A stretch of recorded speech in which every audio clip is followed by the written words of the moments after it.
So I'm going to have you jump right in, Melissa. Let's hear your perspective on measurement.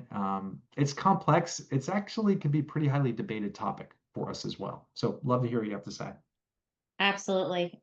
This is an age-old problem. I think what you see to the left here is kind of the old school way of having done this in the past. I think we need to challenge ourselves as an industry and those that sit in patient services to understand how do we evolve this over time to meet the changes in the industry.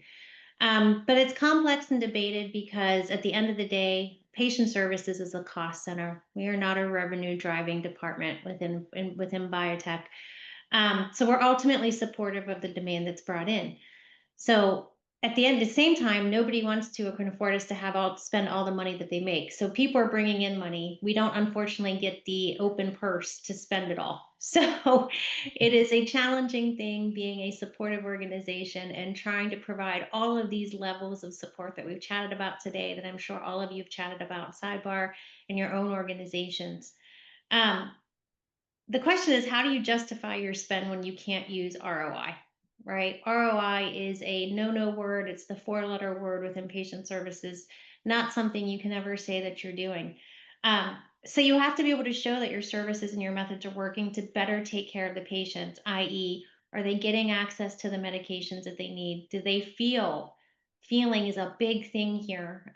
Do your customers, i.e., your patients and caregivers, feel like you've done everything you can possibly do to assist them?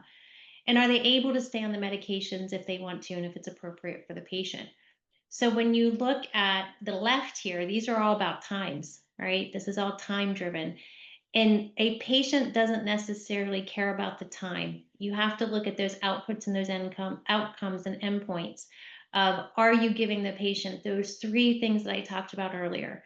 So for me, that shift over time has been to the left, to the right. I know personally, I'm going through a survey initiative right now. I have not done surveys in probably 15 years.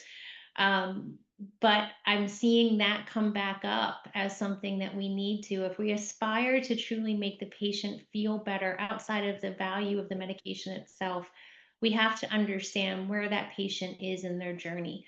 What has that experience been looked like? What do they see value in? Unfortunately, there are very few, there's a lot of treatments on the marketplace in the market, but unfortunately, there are very few cures. And so we have to realize at the end of the day that the medication can only do so much. And I challenge anybody in patient services to put yourself that one step up and say, I want to truly take care of the patient holistically. They understand insurance is a nightmare. They understand medications are costly.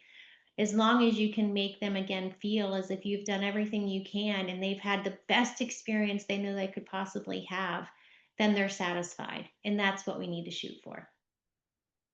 Yeah, and just to go to continue with that, it's so important, and I love your thoughts on how it's kind of gone from the left to the right. I mean, of course, we're still looking at the left side. I think those would be more of your kind of leading indicators, right, to make sure we're kind of hitting the nuts and the bolts of what we need to do. Um, and it's really the engagement and the adherence that are becoming so key. We need to make sure patients are involved, that they're engaged, that they're getting what they need from the support, they're picking up the phone, they're opening the email, they're using the app, whatever that might be. We also need to look at this from a business standpoint. We need to make sure that these programs are having the positive impact that they need to have from a business standpoint, that more patients are able to start therapy, more patients are able to stay on therapy into their second fill, into their third fill, and then ongoing persistency. These are really critical to use because you talked about this. I mean, getting the investment for these programs is very challenging since it's a support, it's not obviously revenue driving. So we have to look at this in terms of how can we show the value of these programs in a beneficial way to the business and obviously to the patient as well. And that's where things like Net Promoter Score come into play. Our patients, would they be willing to refer this type of support to a friend or family member? That's kind of the basis for Net Promoter Score. These are important ways to assess these programs to make sure that we're hitting on the mark, that we're doing the right thing. So that's great. Thank you so much for Melissa for going through that. We're going to go to kind of the next part of this. And just talking about, what's behind these numbers that we're looking at, there's the kind of quantitative, but then also the qualitative side of it. So, Melissa, knowing that there's inherent limits around kind of the data that we can get access to and things like that, what can patient services teams and leaders communicate more effectively to convey the value of the investment that they're putting out? Yeah, I honestly, Josh, don't know that there's an answer to that today. I would say that ultimately, showing these types of things is a much more cross-functional skill, cross-functional approach in today's environment. If you look at specifically therapeutic areas in which there are any type of guidelines out there, working with your quality of life, right? Guidelines are typically driven by quality of life, and so working with your colleagues and counterparts in medical to understand what those are, so that you can capture that information as part of your services, incorporate it into your talking points and your call messaging, and include that in your data output.